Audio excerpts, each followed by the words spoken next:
Hello and welcome everyone to this webinar, Inside the Case Classroom, Insights from an Award-Winning Teacher. I'm Vicky Lester, CEO at the Case Centre, and I'll be your host today. And whether you're joining us live or watching the recording, we're delighted to have you with us. For those unfamiliar with the Case Centre, we are the independent home of the Case method and dedicated to advancing its use worldwide, and we are a registered charity. Our work includes providing access to a world-leading, diverse collection of teaching materials, helping faculty and schools showcase their case impact through awards, competitions, bestseller lists, and our impact index, and offering professional development through workshops, scholarships, and of course, webinars like this one.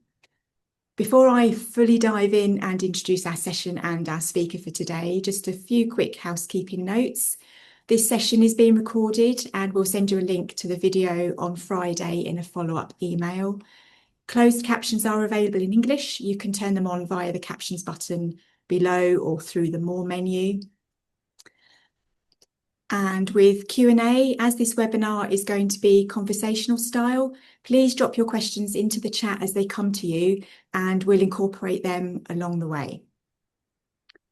Lovely. So I'm sure many of you with us know that one of the highlights of our annual case awards and competitions is recognising excellence in case teaching through our Outstanding Case Teacher Award.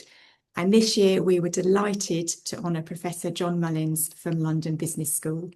And today's session is an opportunity to hear directly from John about his approach to case teaching, what makes a case discussion truly engaging, and the lessons he has learned from many years of teaching and working with entrepreneurs around the world. Just to share a little bit more about John, John is Associate Professor of Management Practice in Marketing and Entrepreneurship at London Business School. Before joining academia, he spent more than 20 years in high growth businesses and entrepreneurial ventures, experience that continues to shape his teaching today. He is also a prolific case author, researcher, and author of several influential books on entrepreneurship and business model innovation.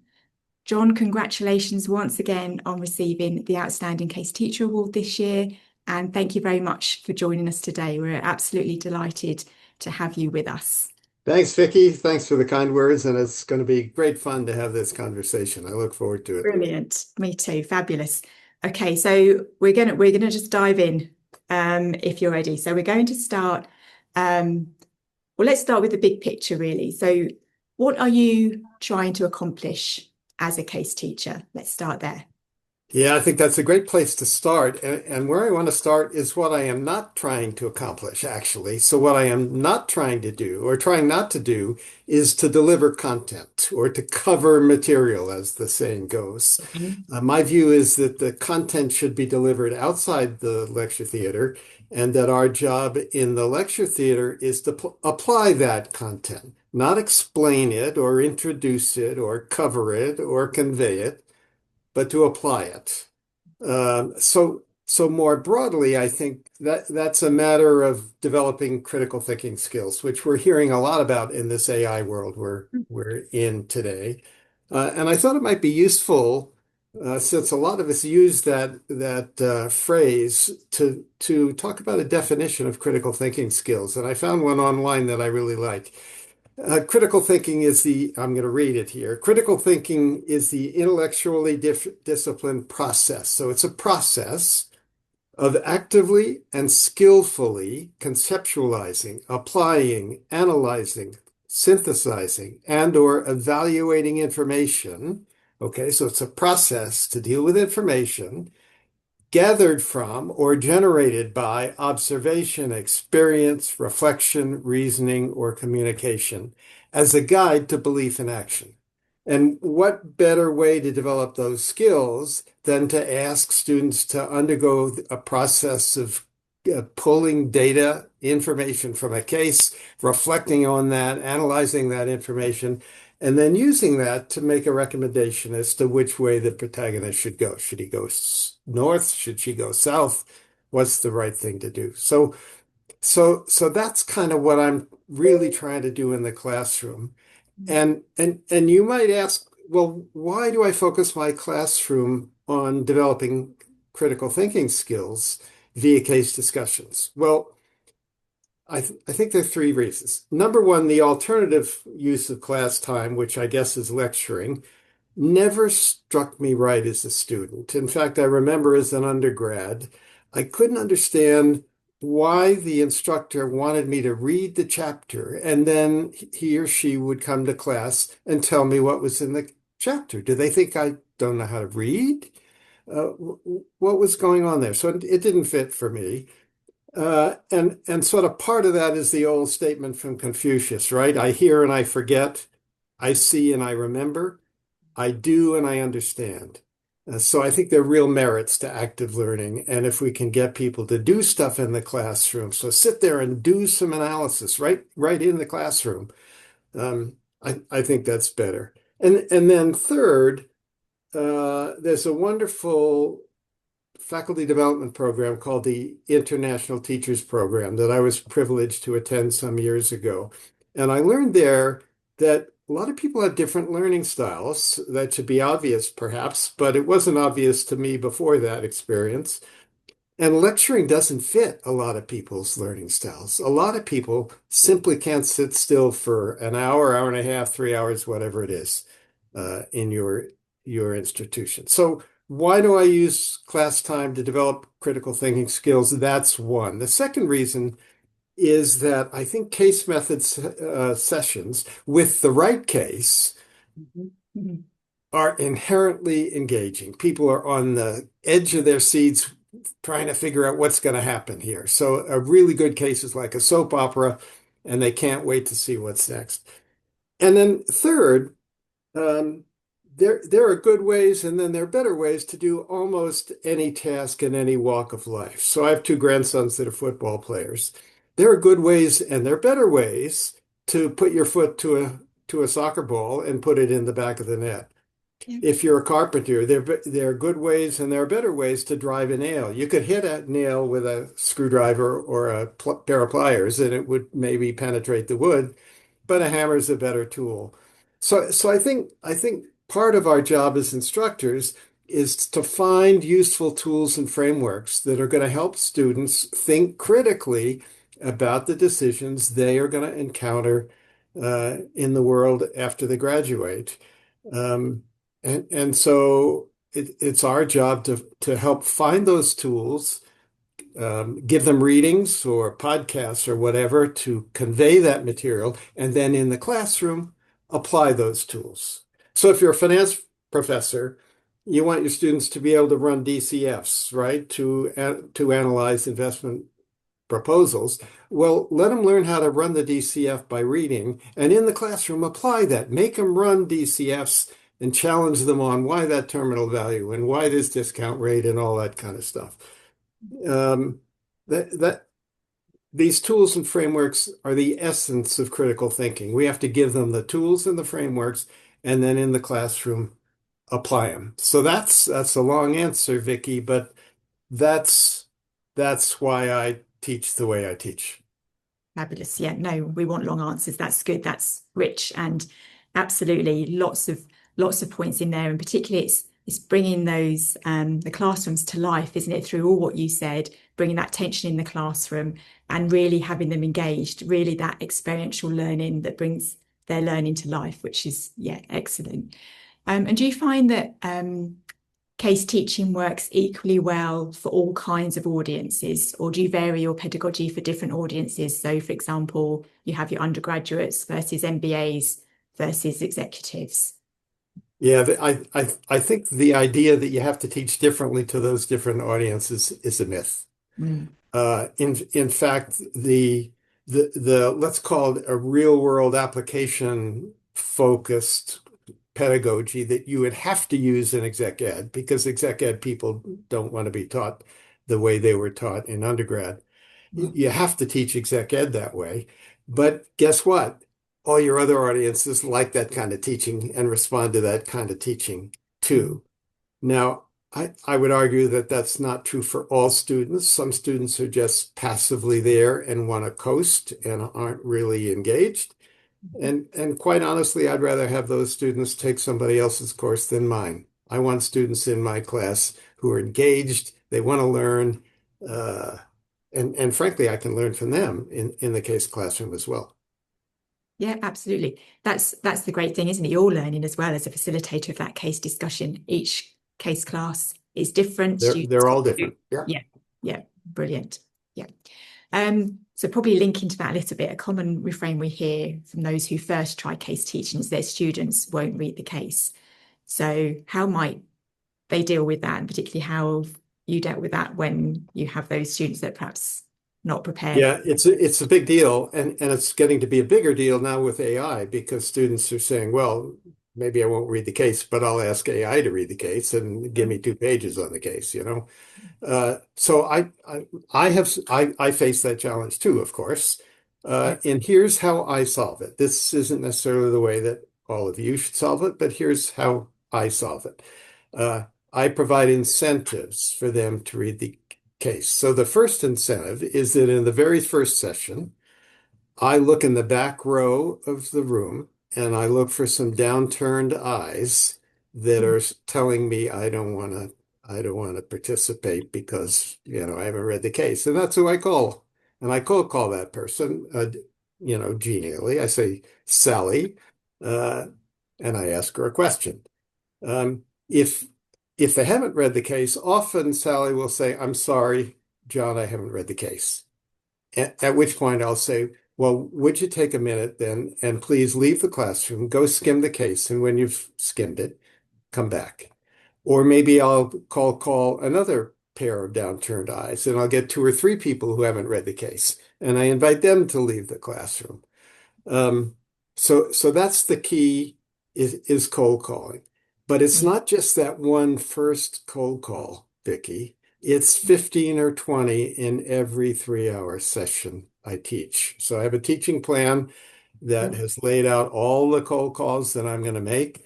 And students know after the first class session they're going to get called on and they Yeah. don't want to be embarrassed. Yeah. And I point out at the end of the first class session in a 5-week or a 10-week course, what's just happened. We just had this, there were all these cold calls, we had this discussion. Our focus was on not my presenting content, but on application of the content. And guess what? That's what the rest of the sessions are going to look like in this course. So I would encourage you to read the case, read it carefully. And guess what? We're going to have much richer conversations if everybody in the room has done so. So that's how I do it. One of my colleagues at LBS has another approach. He does little quizzes in each session, a 1 or 2 question quiz, asking students for some obscure detail in the case that no AI summary would have included. Um, so lots of ways, but you've got the bottom line is you've got to provide incentives Yes. for them to figure out that it's in their own interest to read the case. Yeah, Yeah. absolutely. Yeah, brilliant. So talking about why you teach with cases, if we look at actually how you do this a bit more, so are there some more do's and don'ts of your kind of case teaching that you can share? Some, Sure.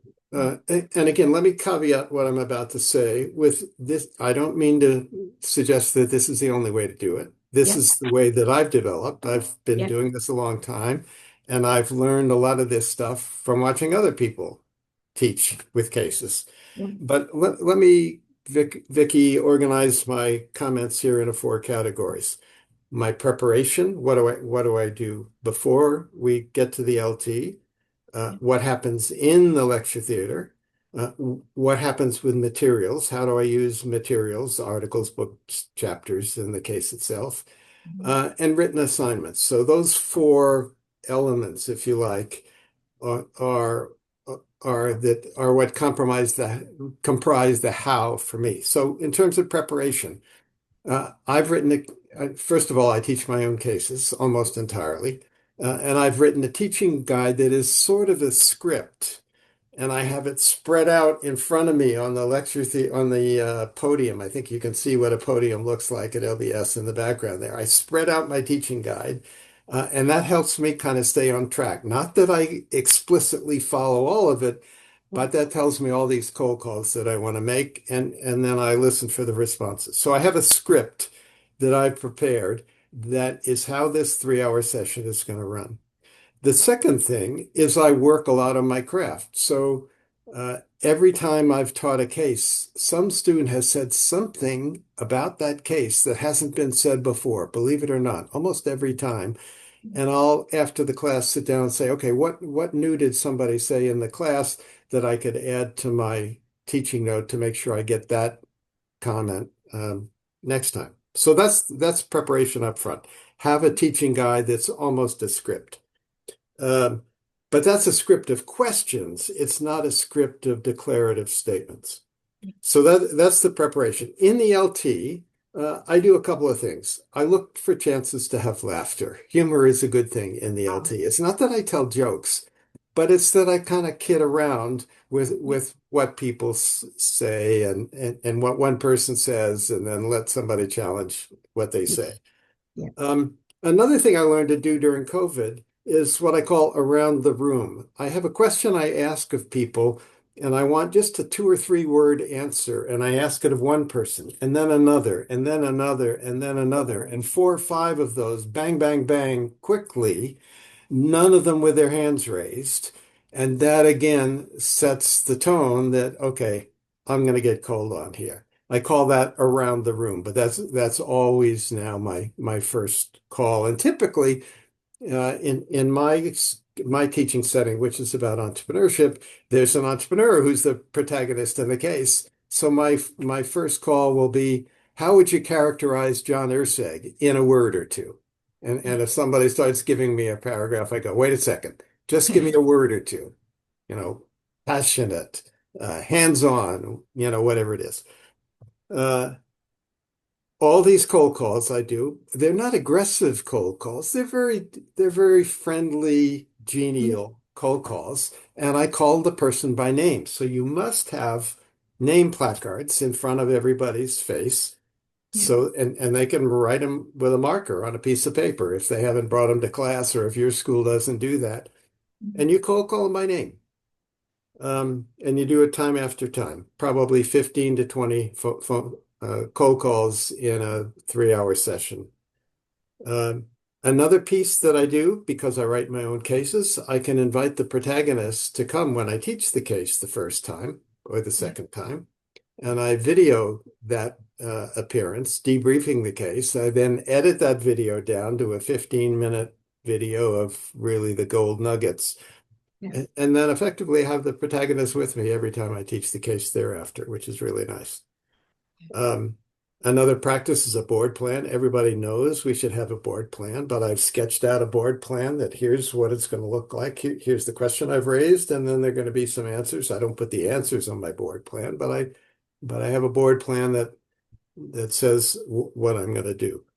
Um, And for exec ed, I build study group time into my course design so that there's time for the exec ed participants to talk in a study group, much as we would do with degree program students, about the case the night before they see me. So they come into the case classroom very well prepared.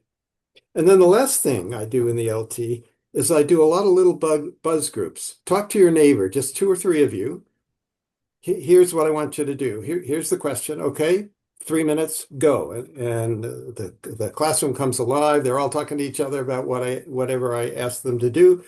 And then I'll call on, okay, um, George, what's your group's answer to the question I proposed? And then another one. And if it's a question where I would expect disagreement, if I get 2 on one side of the question, then I'll say, okay, is there a group in the room that has the other view? And I'll call on that person. Mm. So lots of buzz groups to keep the classroom active. Yeah. So that's the in the lecture theater piece of how I do it. Yeah. Um, I mentioned materials. I teach my own cases, Yeah. all of which I know intimately. And frankly, that gives me competitive advantage.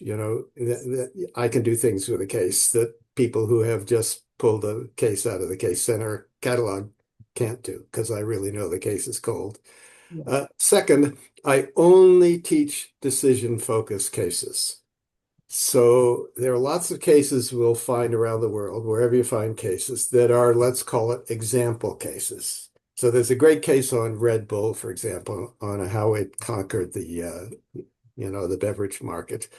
But there's no decision in that case. And so students, it's interesting because Red Bull's kind of a cool story, but Yeah. students are not on the edge of their chairs wondering what's going to happen next. Yeah. So I want decision-focused cases. And if I'm writing a case that is to kind of provide an example, I can do that, but still I find a decision that the protagonist has to face, and that's where the A case ends. Um, my materials are often what I call ABC cases. So there's a case that proceeds up to a decision point where, they have to decide, are we going to go north or go south? Then there's a B case that I pass out that's maybe just 3 or 4 pages. That's what happened in the A case. Now there's another question. Now what are you going to do? And then maybe there's the C case. Um, the best of them turn out to be soap operas, and they're really fun to be a part of. And then finally, so where does the content come from, John? If I'm not going to convey content, where does it come from? Well, that's in assigned readings, a book chapter, an HBR article, maybe a podcast, whatever. That's what I want them to do to get the content before they get to class, because we're going to apply that content. I am not going to deliver the content. Yeah. Um, and then finally, written assignments. There's a daily assignment due in every one of my degree program classes. Typically, it's an answer to the question, what should the protagonist do about the decision issue at the end of the case? And I'll have a short version and a long version. So a short version is just 2 PowerPoint slides you give me, and I grade it on a 0, 1, 2 scale. Almost nobody gets twos, a lot of ones and some zeros. And then I let students have a choice of which case in the course, or maybe a couple of cases, they're going to write a longer case paper with some quantitative analyses and appendices. So Vicky, that's what I do. Yeah.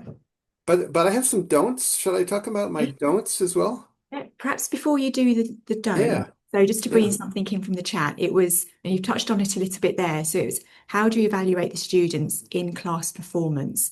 Do students receive any points for the ideas they share? So you mentioned about the assignments afterwards, hmm but in class, Great question. yeah, Great question. I say in my course outline that students get before the course that they're going to be graded on class participation, and I use the maximum percentage I am allowed to use. Whatever that number, I use the max. okay, And I say the criterion for that is their contribution to other people's learning. nice, Okay? So it's not just noise spitting out some fact. yeah, That's not much of a contribution. yeah, But if it's taking the conversation into a new direction, or it's providing some analysis with some detail that go, oh wow, look at how that student dug into the data, used the data to get to a point of view. That's what I do. And after every class, I sit down and I grade every student a 0 or a 1 or a 2. A okay, 0 is they weren't there or didn't do anything. A 1 is they made some contribution. yeah, But 2 is, wow, that was really quite special. And there aren't very many 2s. okay, Yeah, great question. yeah, and probably following on from that a little bit again, do these marks count towards the final grade? Oh yeah. Oh Yes, yeah. yeah, so Yeah, that, yeah. yeah, yeah, Yeah. brilliant, brilliant. Um, and actually from the chat as well, just going back a little bit, just to bring in when you mentioned about students when you send them out of the room and they, go read the case and then come back. Are there any Mhm. consequences if they don't, do any not come back, or any consequences if they don't come back? That No consequences. I've no. embarrassed them enough. That's Yeah. sufficient. Okay. Wonderful. That's it. Lesson learned. Absolutely. So you mentioned a bit about using your own cases. You know them in and out. You've written them. you know them like the back of your hand. So can you just say a bit more about this, using your own cases? Just expand on that a little bit more than you have so far. Um, yeah. So why do I do that? Well, when I first of all, I came to this career as my second career. I'd spent 20 years in the retailing business in the US. Um, and so I already knew how the business world worked, and I knew something about being an entrepreneur. So I was teaching stuff that I actually knew how to do and had done for many years. But for novice teachers or early career teachers, they don't have that benefit that I had. And one of the wonderful things about writing your own cases is you learn a ton by the qualitative insights you get from digging into a company, not secondary data kind of cases, but field research cases. You really learn a ton about what the real issues in the real world are in your area of study. Um, and that's a huge benefit to you. Now, you might say, well, isn't it a lot of work to do that, John? And the answer is, yeah, Mhm. it's a lot of work. Yeah. I figure it's something like 100 hours of my time to develop a case. Um, but I typically in the past have gotten students doing what we used to call second year projects at LBS to help me write those cases. And for them, it was a fabulous learning opportunity. Yeah. Now, with the advent of Zoom, I've written a couple recent cases that I didn't use a case writer Mhm. because I could do Zoom interviews, record those interviews. Um, uh, and that would enable me to write the case pretty efficiently on my own. Now, I recognize that may not count. That activity may not count. It doesn't count for me at LBS as a publication. Yes. Yeah. Um, but it's a major part of my research activity, Yeah. and it's what informs me about what the real problems are in the entrepreneurial world and how I can perhaps help my students solve some of those problems. Yeah. Yeah, brilliant. And actually, that's a big part of the work that we do, where we're trying to get more and more schools to recognise all research outputs equally through like our recognition impact Yep. portfolio. And we're seeing that happen more and more. There's more attention being paid at schools to bring that into their strategy and recognise faculty that do want to engage with case writing. So hopefully that continues to grow. Um, so what characteristics do you look for when deciding whether a situation is worth turning into a teaching case? Um, a couple of things. First of all, it has to align with something I want to teach. So I'm not going to write a case about something that doesn't fit my teaching needs. So it Yeah, has to align with what I want to teach. Second, there has to be a fork in the road yeah, where the entrepreneur honestly wasn't exactly sure whether they should go north or south. Should I enter this market or should I enter that market? yeah, Is the valuation 20 million or is it five? Um, I have to find a fork in the road where there's a decision to be made, the answer to which is non-obvious. Now, to be honest with you, Vicky, I don't always know what that fork in the road is going to be until I get engaged in writing the case. So typically, I'll have maybe a 60 or 90-minute call with a case protagonist who is offered a case, um, and ask them, where were the forks in the road? Where did you face a decision that it wasn't really clear which way you should go? And then I figure out, is there going to be a series of those like A, B, C? Or is this just going to be a story about a glide path to the moon? In which case, I'm not going to write that case because that isn't reality. yeah. Brilliant. Fabulous. And if someone wanted to redesign a current course, and make it a case course, or even design a new case course, where might they start? Interesting you should ask that question. I had to do exactly that last year. Oh, okay. I was asked, we have a new 1 year MBA program at LDS. Our forever we've had a 2 year MBA, but we decided that we should have a 1 year MBA for people who had already done Masters in Management and had kind of Marketing 101 and Finance 101 and all that stuff. Yeah. And I was given a course title, the title of which was Activating an Entrepreneurial Mindset. And I was asked, John, could you develop a core course to teach that? Well, that just happened to fit a new book, my newest book, which is called Break the Rules, which is about the counter-conventional mindsets that entrepreneurs have that are very different than those of big business people. Um, so it's a great opportunity to teach that material. And I decided that what I would do is identify 5 crucial issues that skills that one should have to start a new venture, like assessing the opportunity, for example, Yeah. figuring out the right business model that's going to work and not run out of cash. I identified 5 of those topics that I could teach and that I could use by putting together my existing portfolio of cases or choosing from my existing portfolio of cases. Um, and then we would observe those mindsets, the counter-conventional mindsets, as they play out in each of those cases, and we could talk about them, but they became not the focus of the case, but sort of a parallel learning track in the case. The only other time I designed a course from scratch was many years ago when we wanted to develop a course about discovering entrepreneurial opportunities. Where do you find one? And so I asked around faculty at other schools who were teaching need finding or design thinking or similar courses. And I found other faculty at other schools who were doing that. And I said, could I come talk with you? And I'd go talk with them and ask them for their course outlines. Could I use your material? Could I use their class exercise and so on? So where you start is to find somebody else who's done it before Mm. and ask them to help you. And they will. It's what I've learned. Yeah, Yeah. it's wonderful. Yeah. Yeah. Brilliant. Okay, I'm just going to bring a question in from the chat. We have Elizabeth has asked, the teaching style you described sounds great for smaller classes of 20 to 30 students, but do you ever teach larger groups, i.e. hundreds of students? And what's typical LBS and how do you manage this? Good question. Our typical classroom size at LBS is 80. Okay. Sometimes it's 100. Have I done this with larger groups? I have. It's harder to do, honestly, to engage Mm. that, a room of 300, a lecture call full of 300 people. That's harder, but you can do it.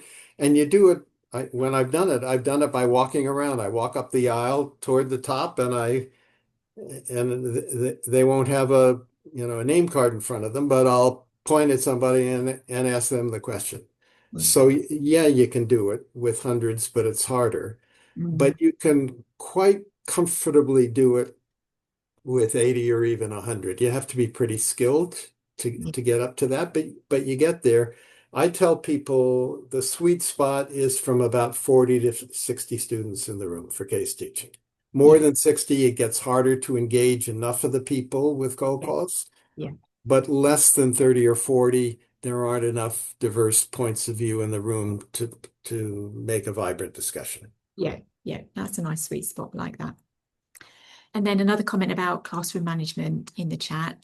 I had a student once give me feedback that some students are not comfortable talking in the class. How do you manage that? Yeah. Mm, Cold calling. cool. Repeatedly. Yeah. Yeah, nicely, gently. And I say in that first session, if you're one of those quiet people who finds this uncomfortable, come talk to me and tell me about it. And I have a chat with them in my office and I tell them I'm gonna call on you, Mm, next class. I don't know which question I'm gonna ask you, but I'm gonna call on you. Be ready. mm, And they appreciate it actually yeah. once they get comfortable. Yeah. Yeah. And it's a skill they got to learn because they're going to have to participate Yeah. in conversations in the real world. My Yeah. classroom's a much safer place to learn that than the meeting room on their first job. Yeah. Perfect answer. Exactly right. You're helping them for the real world. Absolutely. That's what it's like out there. Brilliant. And then using the title of your case writing guide, a question, um, do you let students take different forks in the road to make alternate answers to the case? and how do you facilitate that in the room? I'm not sure exactly Yeah, what I'm the just question so means, but students are free to answer the question that I ask any way they want. I yes. use the whiteboard and I put the answers on the whiteboard. And by the way, whatever is said goes on the whiteboard. It Mm. may not be that I agree with what was Yep, said, yep, but it goes on the whiteboard. And somebody else may then disagree, or I may want to ask, does everybody agree with that? Or George, do you agree with that? yeah. Yeah. And I But yeah, think that, they can do yeah, whatever they want. yeah. Yeah. And I think it comes back to because there's no right answer with the case, is there? Hmm. It's just based on the information you have and the decision process you're going through, the discussion you're having. And it might be different than what was made by the protagonist in the case at that point. So I think that question's linked to that as well, that there's no right Yeah. answer. It's that discovery and discussion that they go through where they're developing those skills and making their own decision with how they would um Yeah. Vicky, maybe this is a time to talk about some of the nevers. So yeah. Oh there are yes, a yeah. bunch of, there are a bunch of things that I never do that I see other case teachers do. Yeah. And that might be helpful to some faculty. Yes, go for I it. never start the class with, Sally, would you tell us what this case is about? Oh, I never do that. Why yeah. don't I do that? Because that offers a crutch to the other students who haven't read the case to say, oh, I don't have to read the Mm, case because Sally's going to be asked to summarize the case for me and I'll get up to speed that way. So I never do that. I just dive right in with the first cold call. Second, never. I never use a case that's only an example of a good practice. I only use cases where there's a decision issue about which we're going to argue because the answer is not clear. Third, I never use a case where that decision issue is just kind of tacked on at the end of a case where the students are just giving their opinions about what should be done next. So I want cases where not only is there a decision issue, but there is evidence in the case that has to be marshaled back to the critical thinking skills using a framework to reach a decision about a course of action. Okay, so I don't want just a armchair quarterbacking yeah. kind of decision issue. I want one where there's evidence to be applied. I never do a mini lecture on the tool or framework. I simply dive in and apply it. And the students quickly learn that I'm not going to do that. But guess what? They learn about what the tool or framework is from the application thereof, right? So we don't have to spoon feed them and do a mini lecture on it. Dive in and do it. I never use PowerPoint except for the last 15 minutes of class in which I prepare a PowerPoint kind of summary of two things. What happened, because students want to know what happened. Yeah. Not that Yeah. that's the right answer, but it is what happened. Um, and what I think are the lessons learned, lessons about this, lessons about that, lessons about this other thing. And that's 15 minutes or so at the end of the class. But the rest of the class is all done on the whiteboard. Uh, I pose the questions and the students kind of fill in the bullet points on the whiteboard. Um, and my hope is that if you were to count the words uttered in my classroom, that 70 to 80% of those words would have been uttered by students and only 20 or 30% by me. I want the learning to come Yeah. from them. Yeah. Um, The last one is I never reveal the learning objectives of the case or the agenda for the day in advance. I don't think that's necessary. I think the element of surprise is a big plus in our classrooms where we can have that. And if I were to say my learning objective is, so for example, I teach a session on IPOs, initial public offerings in companies that go public. Well, one of the big lessons about IPOs is that sometimes it's not an exit for the entrepreneur. Well, I don't want to say up front that that's the learning objective, Yeah. right? Yep, Yeah, I want them to absolutely. discover that, oh my goodness, this guy sold the business Yeah. for $500 million and got nothing. I want that to come out at the end of the story. I don't Great. want to do Yeah. that. Yeah. Now, many of our institutions are going to ask us for the learning objectives of the case. I don't ever talk about them in the class, but if I have to formulate them to meet the bureaucratic requirements, I use Bloom's taxonomy of learning objectives, and I focus on the higher order learning objectives, not what to remember, not what to understand, but what to evaluate or synthesize or analyze. I focus on those kinds of things as learning objectives. So those are my nevers. Yeah, Maybe I should write an brilliant. article sometime about the You never. should, yeah, absolutely. That'd be a good one. Absolutely. But yeah, brilliant nevers. Um, okay, so next question. The first bit is a yes or no answer. Do you teach cases online, John? During COVID, I did. Yeah. Yep, because we Okay. all had to do that. Yeah. Yeah. So how would you suggest implementing case-based teaching method in an online environment where students are mostly non-responsive, disengaged, even after cold calling? That's a question from in the chat. Uh, well, first of all, you have to require that their cameras be on. Mhm. Um, and then you just have to cold call them. You know, if their camera's on and their name's there, you call on them. You know, okay, Kate. Give me a couple of words to describe this protagonist. You do it exactly the same way you do it in an LT, Yeah. Yeah. Good. but you set standards. You have to have your camera on, and Yeah. it's going to be engaging. Yeah. And you're gonna, if it's a degree program course, if you're not there and engaged, you're Yeah. going to get bad marks for participation and you're going to fail the course. Yeah. So back to setting that expectation, isn't it? Yeah. And Set standards and set them high. yeah, wonderful. So a little old question, that little whole hot topic of Gen AI. Yeah. What about Gen AI? So how do you see that changes things? Yeah. Really interesting. So I've been thinking a lot about Gen AI. Yeah, awesome. Um, and I've learned a couple of things. One of the things I've learned is that students are prone to use Gen AI as a shortcut. So, well, gee, I don't want to take the time to read the case. I'll ask Gen AI to do it. I don't want to read the article either. I'll ask Gen AI to do it. So we have to combat that. So next fall, when I teach my one-year MBA course, I'm going to make assignments that require the students to have Gen AI do something Yeah, and then contrast and compare alternate answers they get or critique the Gen AI argument or something. I haven't fully figured out how to do that, but we must, like it or not, we have to make our students Gen AI ready, right? They're going to enter the workforce and their employers are going to expect them to be Gen AI ready. Well, doing lectures in the classroom is not going to help them be Gen AI ready.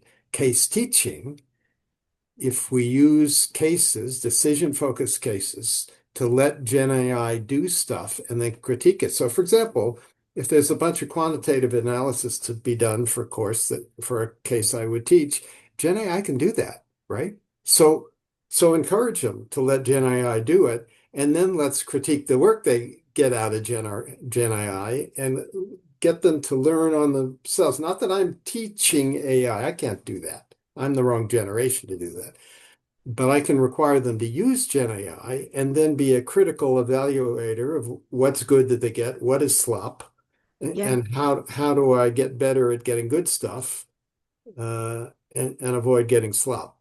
Um, yeah. so I'm not sure fully what the answer is, Vicky, but I think we have to address it head on. Yes, absolutely. We're doing the same this side as well, and obviously lots of questions and lots. We're kind of seeing everyone in exploratory mode, really, seeing how these tools can enhance case learning, Mhm. case teaching, case writing. And I think the key is faculty as well, making sure they're helping educate students just know how to use it professionally and ethically. Ultimately, it's another tool that we can use that's going to be in their day-to-day lives. So it's just making sure they're using it in the right way. And then we're just seeing how everything evolves around that. And I think we probably have to point out to them that using as a shortcut and a Yeah. time saver is not doing themselves a favor. The No. only person that's being cheated there Yeah, really it's as themselves. Yeah. absolutely, completely agree, completely agree. So a question in the chat from Pierre. Do you see a risk that generative AI could reduce the strength of the case method, that ambiguity, by providing students with seemingly authoritative interpretations? And how can instructors preserve the richness of classroom discussion?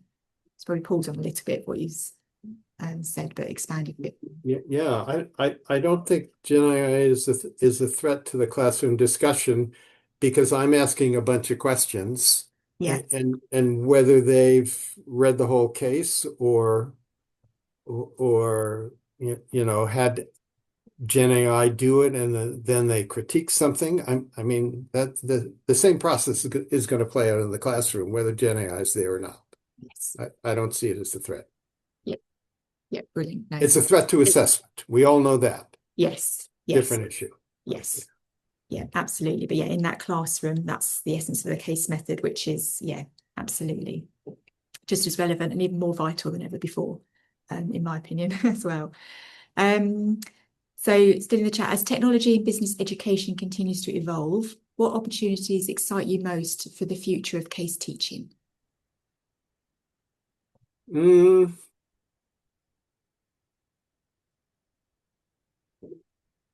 I don't think it's going to fundamentally change case teaching. Mm, I think it's going to fundamentally change teaching. I yeah, think we can make a case that the coming of Gen AI rings the death knell to the lecture. That students are going to say, wait a second, I can get all of that from Gen AI. yeah, Mr. Professor, Miss Professor, I don't need you to stand in front of the room and tell me stuff. I can yes, get the stuff elsewhere. yeah, You need to spend time helping me apply that stuff so yes, that I learn how to use it. I think that's what Gen AI is going to do. And I think case teaching is perhaps a big part of the answer. yeah, I agree. And I think that's why we're particularly seeing more and more schools look for the case method, and actually, even though it's been around for over 100 years, they're paying attention more to that expectation and shifting to how students learn. And I can see the case method will just be more and more adopted in institutions because they know they can't really just Yeah, lecture. That was their yeah, only approach. Yeah. yeah. And by the way, I think there's a perception sometimes that it's going to be more work to be a case teacher than a lecture teacher. And actually, I think it's the other way around. I think once you either write your own case or find a case you like to teach and you develop your teaching plan, it's in place, just like your PowerPoint slides are in place if you're a lecture teacher. And when you're going to go to class the next day and you're ready to teach a case, you're probably going to flip through the case again, make sure you're current on it, and you're going to flip through your teaching note. But that's no different than flipping through your slides to make sure you're current on your slides. So I don't think it's any more work. Okay. I'm just going to highlight as well. So we have a lot of faculty perhaps encouraging as well students to use AI and things, but we're concerned that actual case studies, the full case is going to be uploaded to AI in not a secure environment because that's copyrighted and IP material. Do you have things at LBS where when students are inducted into sort of learning by the case method that they respect IP and copyright? Is that standard as part of LBS? Do they have that included in induction process, particularly with AI in the mix now and those tools they have access to? Honestly, Vicky, I have no idea. Okay. Hopefully we hear it from some. So hopefully a lot of schools are looking at that. And again, it's back to using it ethically and professionally when they're using these tools. So looking back at your own journey, how has your teaching evolved over the years? And was there a particular moment or lesson that fundamentally changed the way you approached case teaching? Good question. If I think back to when I first began teaching, um, so I was a case teacher from the beginning, and I was a case teacher from the beginning because in business school at Stanford a very long time ago, I had the pleasure of being in a classroom with a legendary finance professor named Jim Van Horn, who was the case teacher. not all finance teachers are case teachers. Jim was. And I just loved being in that classroom with that guy. So 20 years later, when I began my career change, or kind of I road tested my career change before I made it, and I got a couple of schools in Denver to let me teach a course. And I said, well, I'm going to teach with cases, and I did it, and I loved it. Yeah. But since those first experiences teaching with cases, and now, I think there are lots of little, let's call them performance improvement tweaks that I've made. So I cold call much more today. Yeah. So I always cold call, but I didn't maybe cold call 15 or 20 times. I would tend to call on the hands that were up, Yeah. right? Now I call on the hands that aren't up Yeah. because those are quiet, thoughtful students, quite possibly, who have something wonderful to say, Yeah. and have maybe done some work that the more loquacious people haven't done. Yeah. So that's a development. Yeah. This use of the around the room technique at the beginning of class, where I ask one question and want just a couple word answer from a bunch of different people. Yeah. That's a change in my technique. Um, those are two specifics. There are probably lots more, Vicky, but as in anything in any walk of life, the more you do something, the better you get. You see other people doing it and say, oh, I could pick up that little technique from that person. Yeah. You know, Yeah. you just grow. Yeah. You keep Yeah. doing stuff. Yeah. Absolutely. That line is actually what I say to my children. The more you do, what happens? The Yeah. better you get. Bless them. Um, Effort in, effort out. It's no different in yes. our line of work than in any other line of work. You Yeah. put in the work, you're going to get better. Yeah. Absolutely. Okay, just a couple more, I think, from the chat. What if cold calling creates a conflict at the school level as it's not part of their teaching approach to embarrass students? Any advice there? My advice is that cold calling does not embarrass students. Mhm. It encourages students to participate. There's no inherent embarrassment other than the person who doesn't read the case, but that's their problem, not mine. Yeah. Um, I don't think it's a conflict. It shouldn't be a conflict at the school level. One should be able to explain that we're trying to bring their learning to everybody else. We can learn from each other, not just from the professor. The school is misguided if it has a rule that you can't cold call. You better fix the school. Okay. Yeah. Good point. Good constructive answer. Okay. Any more in the chat? Let me just have a quick scan. Have you found any techniques that consistently encourage deeper student preparation and engagement? Yeah, written assignment for every single case. Yeah. They got to turn something in every single week, Yeah. uh, every single session. Yeah. Yeah. That'll do it. Absolutely. Okay. Let me just quickly see if there's any more. So question on case writing. What's a mistake new case writers often make that shows up in the class? Yeah, really good question. Um, I think the temptation when you become a case writer is to put everything in the case that you were told in your case interview.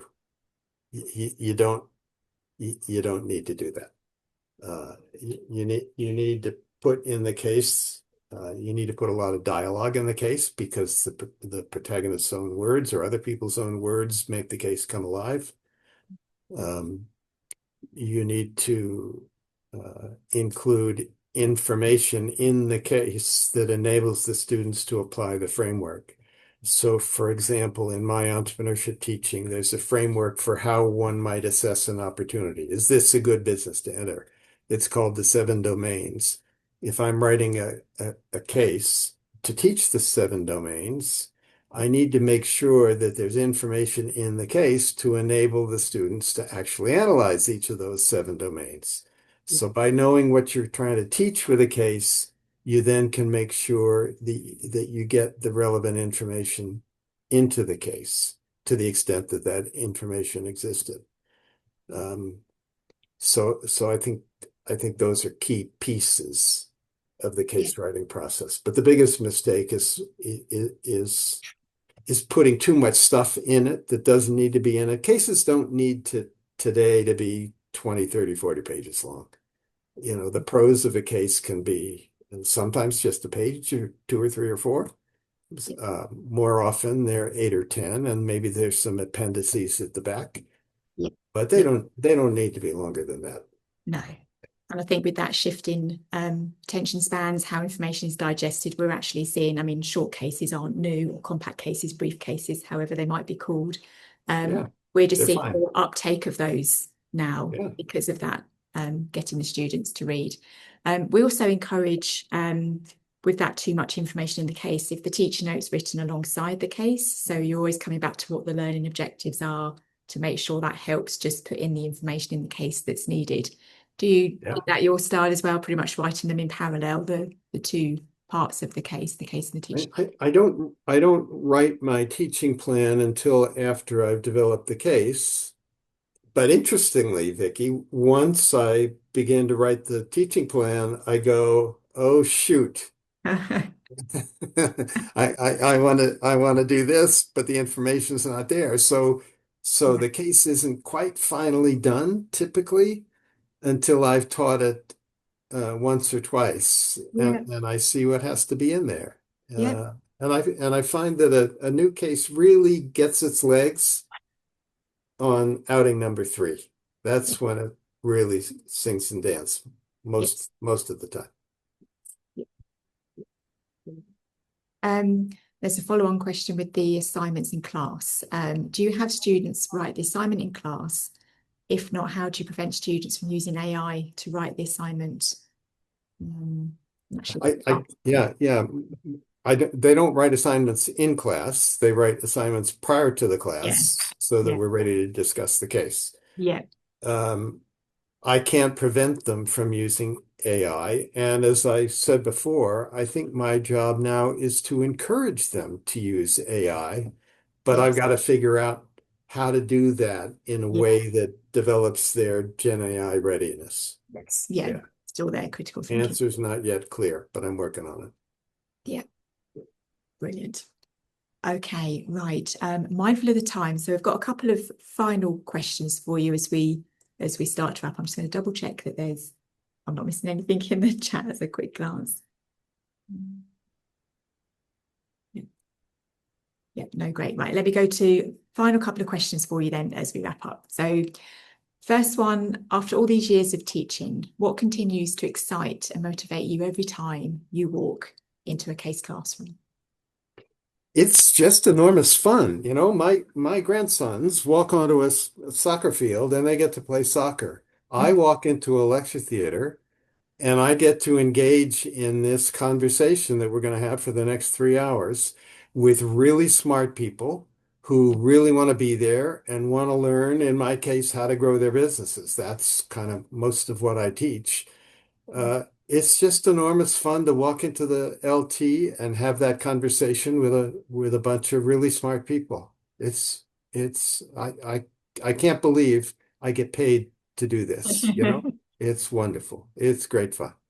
Wonderful. And that comes back to what we were saying before we just started the webinar, with that passion for what you do. And and you just, absolutely. And if you could give just one piece of advice for anyone starting out on their case teaching journey, what would that be? I think I might know what you might say. Uh, it is to cold call 15 or 20 times in every 3 hour session. If you're teaching 1.5 hour session, maybe that's 10 or 15 cold calls, but just cold call all the time. Don't just call on the hands that are up, Yeah, call on the hands that are not up. yeah, wonderful. It'll transform your case teaching. If you do that one thing, Yeah. it'll transform your teaching. Brilliant. Great takeaway. Thank you so much, John. And we could probably carry on for more hours, but we're at our time. I just want to say, well, a huge thank you, John, for sharing your insights. It's been incredible. I want to thank everyone for joining us today. I really hope you've been inspired from John's insights. We would also love to hear your thoughts on the session. So a feedback form should pop up in your browser shortly. But if it doesn't, don't worry, we'll include that link in the follow-up email that will come out on Friday. If you are interested in exploring case teaching and writing further, please take a look at our workshop programme. We do have a couple of events taking place online soon. We have successful case teaching at the end of June and writing effective cases at the beginning of July. And we have many resources on our website, and we'll be sure to include links to some of those also in the email, along with a copy, complimentary copy of John's Forks in the Road case writing guide that we referenced during the webinar. So that's all going to come to you as well. So look out for that. A huge thank you again to John for sharing his insights, and to all of you for attending. Any final words, John, that you want to say to anyone? Though you had a brilliant takeaway, we can just say bye for everyone. As Nike says, just do it, guys. Do it. Just do it. You can do it. Just do it. Brilliant. Thank you so much, John. Thank you so much, everyone. Stay safe and well, and we hope to see you again soon. Bye for now. Thank you, Vicky.